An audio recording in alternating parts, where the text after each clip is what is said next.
अस्सलाम वालेकुम फ्रेंड्स, उम्मीद है कि आप सब खैरियत से होंगे। देसी कुकिंग विद आसमा में आपका खुशामदीद। और आज मैं लेकर आई हूँ आपके लिए विंटर स्पेशल और ज़बरदस्त हमारा ड्राई इंग्रेडिएंट्स से तैयार होने वाला प्रोटीन पाउडर भी कह सकते हैं। और ये हमारा गोंद जो कि हमारी पुरानी नानी और दादी के ज़माने में बनाया जाता था, तो अब मैंने इसको एक न्यू टच के साथ बनाया है। और इसके अंदर मैंने जो इंग्रेडिएंट्स ऐड किए हैं उसमें तमाम सीड्स वगैरह और तमाम ड्राई इंग्रेडिएंट्स हैं जो कि सर्दी में आप खाएंगे तो आपको बहुत ही इससे ताकत मिलने वाली है। और अंदर से आप स्ट्रॉन्ग होंगे तो डेफिनेटली आपके बाल वगैरह और स्किन प्रॉब्लम्स भी ठीक हो जाएंगी और हड्डियों के लिए तो बहुत ही मुफीद है। तो अब जो मेरे चैनल पे नए हैं वो मेरे चैनल को सब्सक्राइब कर लें और बेल आइकन को प्रेस कर दें ताकि मेरी नई आने वाली वीडियो के नोटिफिकेशन आपको बआसानी मिल सके। तो जो मैंने इंग्रेडिएंट्स लिए हैं मैं उनकी क्वांटिटी आपको सब लिखवा दूँ ताकि आप फिर जब बनाएं तो आपको इजी हो जाए। तो मैंने सबसे पहले ये गोंद लिया है जो कि 50 ग्राम है। तो अब ये एक मैंने खोपरे का गोला लिया है, ये भी इतनी ही क्वांटिटी में है। और बाकी किशमिश है, अखरोट है, ये सब ज़्यादा से ज़्यादा 50-50 ग्राम है, कोई 100 के लगभग आसपास है। और मखाने भी 50 ग्राम यानी कि 50 ग्राम है। और घी मैंने लिया है हाफ केजी से थोड़ा कम ही लगेगा। और सूजी 1 पाव है। और गोंद को मैंने बारीक पहले इसको पीस लिया था, फिर मैंने इसको इस्तेमाल किया है। और अखरोट जो है वो मेरे 100 ग्राम्स के आसपास है। 4 मगज़ हैं ये मेरे, ये 50 ग्राम के करीब हैं। और पिस्ते भी 50 ग्राम हैं और बादाम 100 ग्राम के आसपास हैं। खजूर जो छुआरे हैं, सूखे छुआरे, ये भी 100 ग्राम के आसपास। और काजू जो हैं वो 25 ग्राम हैं। और तिल है, वाइट तिल है 50 ग्राम से थोड़ा कम। और ये सीड्स मैंने सारे लिए। अलसी जो है हमारी ये 25 ग्राम या 50 ग्राम के करीब होगी। और ये भी 25 ग्राम है मेरे। पंपकिन सीड्स यानी कि कद्दू के बीज हैं। और सनफ्लावर सीड्स भी हैं। अच्छा, ये मैंने दालचीनी का पाउडर लिया है एक, ये 1 टीस्पून सॉल्ट का पाउडर है और इलायची है। और मैं इसमें सौंफ भी ऐड करूँगी। और बाकी जो आपको इंग्रेडिएंट्स नज़र आ रहे हैं वो सब हैं। इसके अलावा चीनी नहीं ऐड करनी है, मुझे गुड़ ऐड करना है इसमें। तो ये बिल्कुल हेल्दी बनकर तैयार होगा हमारा पंजीरी। और इसके अंदर मैंने जो गुड़ लिया है वो मेरा 300 ग्राम से भी अबव है, यानी कि 350 ग्राम है। तो उसको भी मैं पीसीस में छोटा छोटा कर लूँगी ताकि हमें इसमें मिक्स करना है तो फिर बाद में मैं मशीन में इसको गुड़ को बारीक कर लूँगी। और जो गोंद है इसके भी बड़े बड़े पीसीस हैं, तो इसको भी पहले मैंने हावन दस्ते में यानी कि जो खलबत्ता होता है उसके अंदर कूट लिया था। और फिर मैंने इसको बाद में जब मैं फ्राई करूँगी तो मैं आपको दिखाऊंगी। अच्छा, ये मैंने खसखस ली है, जो खसखस को मैंने अच्छे से धो लिया है, धो के सारी मिट्टी वगैरह निकाल दी पहले। और फिर मैं अब इसको सबसे पहले इसको मैं करूँगी तो मैं आपको बताती हूँ क्या करना है। ये चिया सीड हैं, ये भी मेरे 25 ग्राम के करीब होंगे, तो ये ले लिए। अच्छा, सबसे पहले हमने जो खसखस धोई है इसको हम सुखा लेंगे थोड़ा सा चूल्हे पे।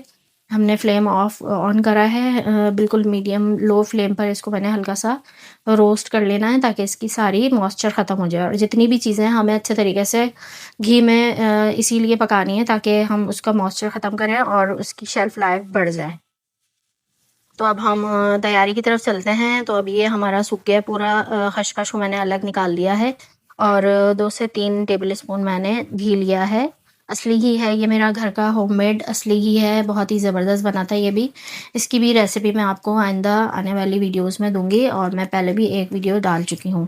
तो ये मैंने अब गोंद जो है उसको खलबत्ते में थोड़ा सा कूट लिया है और अब इसे मैं फ्राई करूँगी घी में।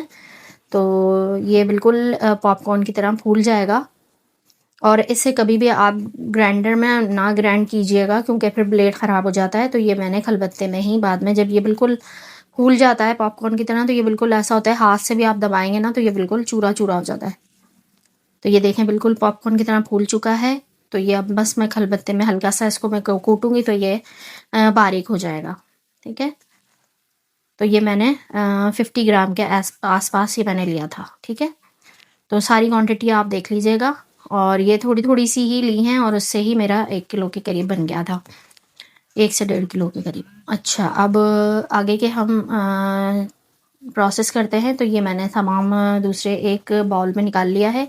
जो चीज़ें मुझे पीसनी है वो मैं अलग अलग रख लूँगी और जो चीज़ें मुझे नहीं पीसनी हैं तो वो मैं अलग बाउल में रखती जाऊँगी।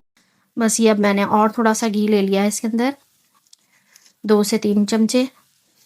तो अभी देख लें आप, ये मैंने 50 ग्राम के करीब मखान लिए। देखें अभी ये दब नहीं रहे हैं बिल्कुल, आराम से दबा रही हूँ मैं, लेकिन ये दब नहीं रहे हैं। तो अब मैं आपको बाद में जब हम फ्राई कर लेंगे, जब मैं आपको दबा के दिखाऊंगी, तो वो फ़ौरन चूरा सा बन जाएगा इसका।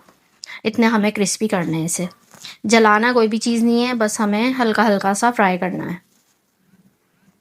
तो ये भी थोड़ा सा फूल जाते हैं मखाने जो हैं, क्योंकि ये बाज़ लोग इसको आधा पीसते हैं आधा ऐसे ही डालते हैं। मुझे ये पूरे ही साबुत अच्छे लगते हैं, तो ये मैंने साबुत ही रहने दिया। अब ये देखें, अब हाथ से दबा रही हूँ तो आराम से टूट रहे हैं, चूरा बन जाता है इसका। तो अब मैंने थोड़ा सा घी और ऐड किया है, क्योंकि मखानों में वो सारा ही घी ऑब्जर्व हो गया है। तो अब ये मैंने बादाम डाल दिए हैं। ये बादाम भी मेरे 50 ग्राम से ऊपर के हैं 100 से थोड़ा कम होंगे, क्योंकि जो बड़ी बड़ी चीज़ें होती हैं जैसे अखरोट हैं, बादाम हैं, पिस्ते हैं, तो ये 100 ग्राम्स ही थोड़े सही हैं। बाकी ये कि जो सीड्स हैं वो आपके 25 ग्राम के करीब, इतना इतना आप ले लीजिएगा। और लेडीज़ के लिए तो ये एक बहुत बड़ी नेमत से कम नहीं है, जोड़ों के दर्द के लिए और बालों के लिए, स्किन के लिए, और कैल्शियम की जो कमी हो जाती है, विटामिन डी की जो कमी हो जाती है, सबको पूरा करता है। और ये मैंने पिस्ते और काजू एक साथ ही भून लिए हैं, और इनको बस कलर चेंज नहीं करना है, बस हल्का सा फ्राई ही करना है, मॉइस्चर ख़त्म करना है, ताकि इनकी शेल्फ़ लाइफ बढ़ जाए। तो अब ये मैंने अखरोट डाल दिए हैं। अब अखरोट को भी थोड़ा सा ही हमें 1 आध मिनट ही चलाना है। तो जो सीड्स मैंने इसमें डाले हैं उसमें तमाम हमारे विटामिन्स आ जाते हैं, मिनरल्स आ जाते हैं। सीड्स मैंने लिए, ये कद्दू के बीज जो हैं, पम्पकिन सीड्स जिन्हें कहते हैं, ये बहुत मुफीद होते हैं। ये आपको नींद के जो जिन लोगों को प्रॉब्लम है उनकी ये नींद को बेहतर करते हैं। और जो खसखस भी मैंने इसमें ऐड की है वो भी आपकी नींद को बेहतर करेगी।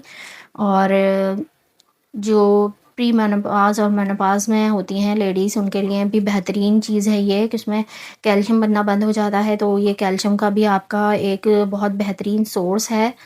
अब मैंने इसमें खजूर डाल दिया, तो खजूर भी आप देख सकते हैं मैंने कितने छोटे-छोटे पीसेस कर रहे हैं इसके, और ये मैंने कटिंग बोर्ड पे कर लिए थे। ये भी मैंने डायरेक्ट मशीन में नहीं डाली, क्योंकि ब्लेंडर जार जो होता है हमारा चॉपर, उसके भी ब्लेड को ख़तरा होता है। तो आप ध्यान से ये सब चीज़ें करनी है आपको, कि आपको किस किस चीज़ में क्या करना है। अब किशमिश को मैंने हल्का सा करना है, सौते करना है बस, बिल्कुल फुलाना नहीं है इसको। कलर चेंज हो गया है बस इसका, तो इतना ही करना था बस हमें। तो मैं बस 2-2 3-3 टेबल स्पून घी डालते जा रही हूँ हर चीज़ में। तो अब ये मैंने सूजी ले ली है, इसको मैंने पहले छाना नहीं था, तो अब मैंने इसको छान लिया अच्छी तरीके से। 1 पाव के करीब हमारी सूजी है ये, 250 ग्राम। तो बस इसको हम भूनेंगे, और सूजी भूनने में थोड़ा टाइम लगेगा, क्योंकि ये बिल्कुल मैंने लो फ्लेम पे करना है काम। तो ये सारी सूजी मैंने छान के इसमें ऐड कर दी है, और मैं इसको बिल्कुल आपको हेल्दी सारी रेसिपीज़ को आपको दे रही हूँ, ताकि इसमें कोई भी ऐसी चीज़ ना डले जो कि आपकी सेहत के लिए नुकसानदेह हो। और ये अब मैंने अलसी डाल दी है, और अलसी तो बहुत ही हमारी बहुत ही ज़बरदस्त सी एक सीड्स है, जो कि हमारे बालों के लिए और स्किन के लिए बहुत ज़बरदस्त है। कोलेजन होता है इसके अंदर, इतना लेस होता है इसके अंदर, जो कि हमारे इम्यून सिस्टम को बहुत बेहतर करता है। और इसके अंदर मैंने 4 मगज़ ऐड किए हैं, और जो चीज़ें मुझे पीसनी नहीं है ना, वो मैं इसमें ऐड करते जाऊँगी। हाफ़ मैंने पहले सूजी ऐड कर दी थी, हाफ़ सूजी मैंने पका ली थी, और हाफ़ सूजी इन सीड्स के साथ पक जाएगी। तो मैंने इसमें खसखस 2 से 3 टेबल स्पून खसखस ऐड कर दी है, और चिया सीड भी मैंने इसमें ऐड किए हैं, तो वो मेरी मिस हो गई थी। चिया सीड भी ऐड कर दिए हैं इसके अंदर मैंने, और ये वाइट तिल ऐड कर दिए हैं इसमें मैंने। ये मेरे 25 ग्राम से ऊपर के करीब थे तिल। तिल हमारे कैल्शियम का बहुत अच्छा सोर्स है। तो अब देखें आप, इन सब चीज़ों का कलर चेंज हो चुका है, बस हमें इतना ही चाहिए था। अब मैं ये निकाल लूँगी इसमें से। तो अब ये मैंने खोपरे का जो आपको मैंने गोला दिखाया था, वो मैंने इसको क्रश कर लिया था, कद्दूकश में क्रश किया है, मशीन में इसको भी नहीं किया मैंने, काफ़ी हार्ड होता है। तो कद्दूकश में मैंने कर लिया था इसको, और ये कम लग रहा था, तो मैंने 3 टेबल स्पून इसमें ये खोपरे का बुरादा जो होता है वो मैंने ऐड कर दिया। तो आप अपने हिसाब से क्वांटिटी देख के भी आप ऐड कर सकते हैं, क्योंकि बाज़ दफ़ा चीज़ें जो हैं वो हमें ज़्यादा लग रही होती हैं, लेकिन जब पीसने वगैरह का वो करें तो थोड़ा कम लगती हैं, तो फिर आप उसमें और मज़ीद ऐड कर लें। तो ये जो चीज़ें मुझे पीसनी नहीं थी उसमें मैंने खोपरा ऐड कर दिया है। और अब आप देखें ये जो गोंद है ये भी मैंने चॉपर में नहीं डाला है, चॉपर का ब्लेड ख़राब होता है, तो इससे मैंने आराम से इसको कूटा है खलबत्ते में आराम से। ये देखें बस 2-3 दफ़ा मैंने करा है और ये बिल्कुल पीस चुका है। तो बस आप इसी तरीके से कर लीजिएगा।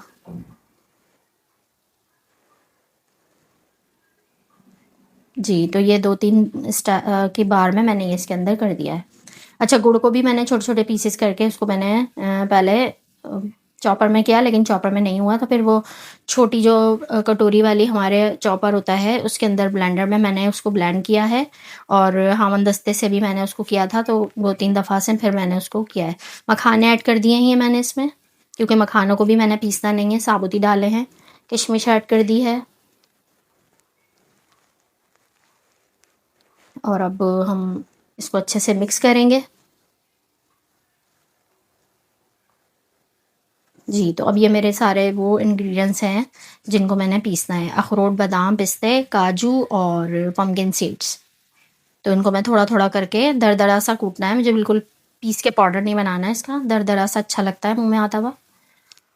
और साबुत तो नहीं डाल सकते क्योंकि साबुत तो बिल्कुल खाया नहीं जाएगा ज़्यादा सही से। तो अब ये देख लें आप इसका कि मैंने इतना इसको पीसा है, बिल्कुल पाउडर नहीं बनाया है। अच्छा, ये हमारा गुड़ है, तो ये 350 ग्राम के करीब गुड़ है मेरा, तो ये मैं इसमें ऐड करूँगी। और ये सारे हमारे जो ड्राई फ्रूट हैं वो ऐड कर दिए हैं, पिस्ते, बादाम, अखरोट।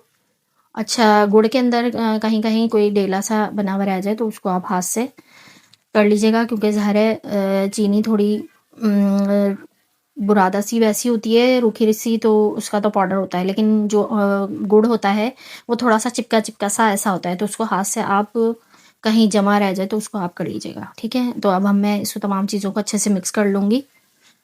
तो आप अपने टेस्ट के अकॉर्डिंग भी गुड़ इसमें ऐड कर सकते हैं। ये मैंने सौंफ 1 टेबल स्पून सौंफ ऐड कर दी है, जो भी हमारे पेट के लिए बहुत मुफीद है। इसमें तमाम इंग्रेडिएंट्स बहुत ही हमारे फ़ायदे के डाले मैंने इसके अंदर। अब मैंने इलायची पाउडर और दालचीनी का पाउडर, ये दोनों मैंने साथ में पीस लिए थे, ये मैंने ऐड कर दिए हैं। तो ये भी 1.5 टीस्पून के करीब मैंने ये ऐड किए हैं दोनों चीज़ें मिला के। और ये 1 टीस्पून मैंने इसमें सौंठ ऐड की है। तो ये जो न्यू मॉम होती हैं, जो नई-नई मदर्स बनी होती हैं, उनके लिए तो ये बहुत ही ज़बरदस्त है, क्योंकि कमज़ोरी आ जाती है जिस्म में बच्चों के होने से। बहुत हड्डियाँ कमज़ोर हो जाती हैं, खून कम हो जाता है, तो ये उनके लिए बहुत ही बेहतरीन है। तो ये खाने का तरीका ये है कि आप हैंडफुल एक रोज़ाना आप खा सकते हैं, 1 प्याली। और अगर आपको थोड़ा-थोड़ा खाना है तो हर खाने के बाद आप 2 से 3 टेबल स्पून खा सकते हैं। बहुत ज़्यादा मत खाइएगा, कोलेस्ट्रॉल वाले भी अगर खाना चाहें तो खा सकते हैं, ब्लड प्रेशर वालों के लिए बहुत मुफ़ीद है। लेकिन हर चीज़ को एक तरीके से खाया जाता है, बहुत ही कम मिकदार में खाया जाता है, बहुत ओवर ईटिंग नहीं करनी है, जिससे कि ये फिर आपको नुकसानदेह होगा। तो ओवर ईटिंग नहीं करनी है, बस ये बहुत बेहतरीन सा हमारा प्रोटीन का मिक्सचर बन चुका है गोंद का। तो उम्मीद है कि आपको मेरी ये रेसिपी पसंद आई होगी, और अगर मेरी ये रेसिपी पसंद आई है तो कमेंट सेक्शन में ज़रूर बताइएगा कि आपको ये कैसी लगी। ट्राई ज़रूर कीजिएगा, सर्दियों में बहुत ही फ़ायदेमंद चीज़ की मैंने आपको रेसिपी दी है। दुआओं में याद रखिएगा, बहुत मुश्किल से कोशिश से मैंने ये वीडियो बनाई है, तो आप ज़रूर इसको पूरा फुल वॉच कीजिएगा और कमेंट में ज़रूर बताइएगा। अपना बहुत सा ख्याल रखिएगा। मिलते हैं किसी अच्छी सी नेक्स्ट रेसिपी के साथ, जब तक के लिए अल्लाह हाफ़िज़।